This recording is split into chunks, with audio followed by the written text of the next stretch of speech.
Hi, എല്ലാവർക്കും എൻ്റെ നമസ്കാരം. ഞാനിന്ന് ഹേമ കമ്മീഷൻ റിപ്പോർട്ട് വന്നതിന് ശേഷം അതിനെ പറ്റിയിട്ടുള്ളൊരു വീഡിയോ ചെയ്യാണ്. ഞാൻ ആദ്യം സിനിമയെ പറ്റിയിട്ടൊക്കെ ഒന്ന് രണ്ട് ഇതിൽ പറഞ്ഞു കഴിഞ്ഞിട്ട് ഈ റിപ്പോർട്ടിനെ പറ്റി പറയണമെന്ന് ഞാൻ വിചാരിച്ചിട്ട് ഞാനൊന്ന് ലാഗ് ചെയ്ത് കുറച്ച് ദിവസമായി. പിന്നെ അതിനെപ്പറ്റി ഒന്നും സംസാരിച്ചില്ല. കാരണം ഞാൻ നോക്കിയപ്പോൾ എനിക്ക് നിങ്ങളുടെ മുമ്പിൽ പറയുമ്പോൾ വ്യക്തമായിട്ട് പറയാനായിട്ട് ഒരു ആധികാരികതയുള്ള ഒന്നും എനിക്ക് കിട്ടിയിട്ടുണ്ടായിരുന്നില്ല. അപ്പോൾ അത് കിട്ടാൻ വേണ്ടിയിട്ട് ഞാൻ വെയിറ്റ് ചെയ്യുമായിരുന്നു. അപ്പോൾ ഞാൻ വിചാരിച്ചു അങ്ങനെ ഒരു ആധികാരികത കിട്ടുകയാണെങ്കിൽ അതിനെക്കുറിച്ച് ആ ആധികാരികത വെച്ചിട്ട് നിങ്ങളടുത്ത് സംസാരിക്കാം. അങ്ങനെ കിട്ടിയില്ലെങ്കിൽ എനിക്ക് ആധികാരികമായി പറയാൻ കിട്ടിയില്ല എന്ന് പറഞ്ഞിട്ട് അവസാനിപ്പിക്കാമെന്നാണ് ഞാൻ വിചാരിച്ചിരുന്നത്. അപ്പോൾ അങ്ങനെ ഒരു സംഭവം കിട്ടി. വേറെ ഒന്നുമല്ല, നമ്മുടെ സിനിമാ നടി, പഴയ നടി കാർത്തികയുടെ ഒരു ഇൻസിഡൻറ്റ് ഇപ്പോൾ വൈറലായിക്കൊണ്ടിരിക്കുന്നുണ്ട്. വേറെ ഒന്നുമല്ല, വളരെ നല്ലൊരു കാര്യമാണ്. വർഷങ്ങൾക്ക് മുൻപ് അവരൊരു തമിഴ് സിനിമയിൽ അഭിനയിക്കാൻ പോയപ്പോൾ അവിടെ ഉണ്ടായ അവിടെ ഉലകനായകൻ എന്നാണ് പറയുന്നത്. ഞാൻ വായിച്ചത് മാത്രമാണ് കേട്ടത്, അല്ലാതെ എനിക്ക് വായിച്ചൊരു കാര്യമാണ്. അപ്പോൾ ആളുടെ അടുത്തുനിന്ന് മോശമായിട്ടുള്ളൊരു ബിഹേവിയർ കിട്ടിയ സമയത്ത് പുള്ളിക്കാരത്തി തൽക്ഷണം റിയാക്ട് ചെയ്ത് പിന്നീട് ആളുമായിട്ട് എന്തൊക്കെ ഇഷ്യൂസ് ഉണ്ടായി. അതിനുശേഷം ഒരു തമിഴ് പടം പോലും ചെയ്യാൻ പുള്ളിക്കാരത്തി തയ്യാറായില്ല എന്നാണ് പറയണത്. കാർത്തിക എന്ന് പറയുന്ന നടി ചെയ്യാൻ തയ്യാറായില്ല. അത് കഴിഞ്ഞ് പിന്നീട് അവർ സിനിമകളൊക്കെ ചെയ്തു, കല്യാണം കഴിച്ച് പോയി. അപ്പോൾ എപ്പോഴും എനിക്ക് ഒരുപാട് ഇഷ്ടമുള്ളൊരു നടിയാണ് കാർത്തിക എന്ന് പറയുന്നത്. കാരണം മറ്റുള്ള പല ആൾക്കാരിലും, പുറമേ നിന്നുള്ള ആൾക്കാരിൽ കാണുന്ന പോലെ ഒരു തേജസ് എപ്പോഴും അവരുടെ കണ്ണിലും മുഖത്തും എനിക്ക് ചെറുപ്പം പോലെ എനിക്ക് ഫീൽ ചെയ്തിട്ടുണ്ട്. ഇപ്പോഴും എനിക്ക് ഫീൽ ചെയ്യാറുണ്ട്. ആ തേജസ് എങ്ങനെ അവർക്ക് വന്നു ഞാൻ പലപ്പോഴും ചിന്തിച്ചിട്ടുണ്ട്. കണ്ണിലും ആ തേജസ് കാണാൻ സാധിക്കും. അപ്പോൾ ഞാൻ ഈ പറഞ്ഞതിൽ നിന്ന് അവരുടെ തേജസ്സിൻ്റെ കാരണം എന്താണെന്ന് നിങ്ങൾക്ക് മനസ്സിലായിട്ടുണ്ടാവും. വല്ലാത്തൊരു തേജസ്സുള്ളൊരു ലേഡി തന്നെയാണ്. ആ തേജസ് തന്നെയാണ് അവരുടെ ഏറ്റവും വലിയ ഹൈലൈറ്റ്. അത് അവരുടെ ഉള്ളിൻ്റെ ഉള്ളിൽ നിന്ന് വേണം മുഖത്തും കണ്ണിലും പ്രതിഫലിക്കുന്നത്. അല്ലാതെ വെറുതെ ഒന്നും ആർക്കത് കിട്ടില്ല. അപ്പോൾ എനിക്ക് ഇത്രേ പറയാനുള്ളൂ. വർഷങ്ങൾക്ക് മുൻപ് നടന്ന കാര്യങ്ങൾ ഇപ്പോൾ വിളിച്ചു പറയുമ്പോൾ അതിൻ്റെ പിന്നിൽ എന്താണെന്ന് നമ്മൾ കാര്യമായിട്ട് ആലോചിക്കണം. 11-12 വർഷങ്ങൾക്ക് മുമ്പ് നടന്ന കാര്യങ്ങളാണ് വിളിച്ച് പറഞ്ഞിട്ടുള്ളത്. പിന്നെ നമ്മളീ പറയുന്ന വിളിച്ച് പറഞ്ഞ നടികളൊന്നും ഞാനൊരു സിനിമയിൽ കണ്ടതായിട്ട് പോലും ഓർക്കണില്ല. അതെന്തോ ആയിക്കോട്ടെ, നമ്മളറിയേണ്ട കാര്യമില്ല. പക്ഷേ ഇന്ന് രാവിലെ എൻ്റെ അമ്മ വിളിച്ചപ്പോൾ എൻ്റെ അമ്മ എൻ്റെ അടുത്ത് പറഞ്ഞു, 77 വയസ്സുണ്ട് എൻ്റെ അമ്മയ്ക്ക്.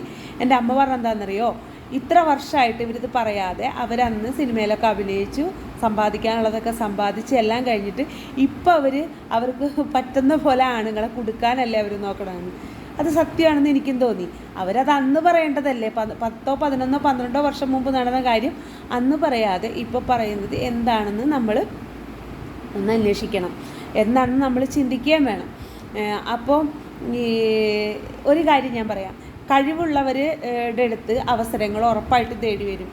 ഇപ്പോൾ ഒരു സിനിമയിൽ അഭിനയിക്കുന്ന ഫീൽഡിലുള്ള ഒരു സ്ത്രീ തന്നെ പറയണ്ടായി, ഇഷ്ടമുള്ള ജോലി ഇഷ്ടമുള്ള ഇടത്ത് ചെയ്യാൻ ഞങ്ങൾക്ക് അനുവാദമില്ലെന്ന്.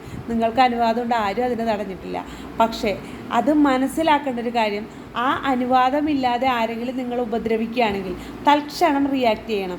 അപ്പോൾ പറയാച്ചാൽ ഒരു നടി റിയാക്ട് ചെയ്തിട്ട് അവരുടെ അവസ്ഥ എന്തായി എന്നാണ് ചോദിക്കുന്നത്. അതിനേക്കാളൊക്കെ ഉപരിയാണ്, ഒരു കേസ് കൊടുക്കാൻ പോകുന്നതിനേക്കാളൊക്കെ ഉപരിയാണ് നമ്മൾ ഒരാളെ തൽക്ഷണം റിയാക്ട് ചെയ്യുക എന്നുള്ളതാണ് ഈ കാർത്തിക മാമിൻ്റെ കാര്യത്തിൽ ഈ പറഞ്ഞ സ്റ്റോറി കൂടെ എനിക്ക് പറയാനുള്ളത്. അതിൻ്റെ പിന്നിലുള്ള കാര്യം എന്താണെന്ന് പറയുന്നത്, നമ്മൾ റിയാക്ട് ചെയ്യുക. നമുക്ക് അഭിനയിക്കാനുള്ള കഴിവുണ്ടെന്നുണ്ടെങ്കിൽ തീർച്ചയായിട്ടും നമ്മൾ ആ രംഗത്ത് ശോഭിക്കും, അത് ഉറപ്പാണ്. അതിൻ്റെ ഉദാഹരണമാണ് ഈ കാർത്തിക എന്ന് പറയുന്ന നടി. പിന്നെ അതുകൂടാതെ ഞാൻ നിങ്ങളോടൊക്കെ ഒരു കാര്യം ചോദിക്കട്ടെ എൻ്റെ സഹോദരങ്ങളെ, 50 കോടി 100 കോടിയും അല്ലെങ്കിൽ 10 കോടി 20 കോടിയൊക്കെ വെച്ചിട്ട് ഒരു സിനിമ പിടിക്കുമ്പോൾ അതിൽ ആ പ്രൊഡ്യൂസർ ആയാലും അത് ചെയ്യുന്ന ഡയറക്ടർ ആയാലും പ്രൊഡ്യൂസർ എന്തായാലും അഭിനയിക്കാൻ കഴിവില്ലാത്ത ഒരാളെ, അതായത് ഇതുപോലെ മിസ്യൂസ് ചെയ്ത് കഴിഞ്ഞാൽ എൻ്റെ ബോഡി മിസ്യൂസ് ചെയ്യാൻ കൊടുത്തു കഴിഞ്ഞ് കഴിഞ്ഞാൽ എനിക്ക് അഭിനയിക്കാൻ അവസരം കിട്ടും എന്ന് വിശ്വസിക്കുന്ന ഒരു സ്ത്രീയെ വെച്ചിട്ട് ചെയ്യുമോ, അല്ലെങ്കിൽ നല്ലപോലെ അഭിനയിക്കാൻ കഴിവും ശേഷിയുമുള്ള ഒരു സ്ത്രീയെ വെച്ചിട്ട് ചെയ്യുമോ? തീർച്ചയായിട്ടും 50 കോടി മുടക്കുന്നവൻ കഴിവുള്ളൊരു സ്ത്രീനെ തന്നെ വെക്കുകയുള്ളൂ. എനിക്ക് തോന്നണത് അതാണ് കേട്ടോ.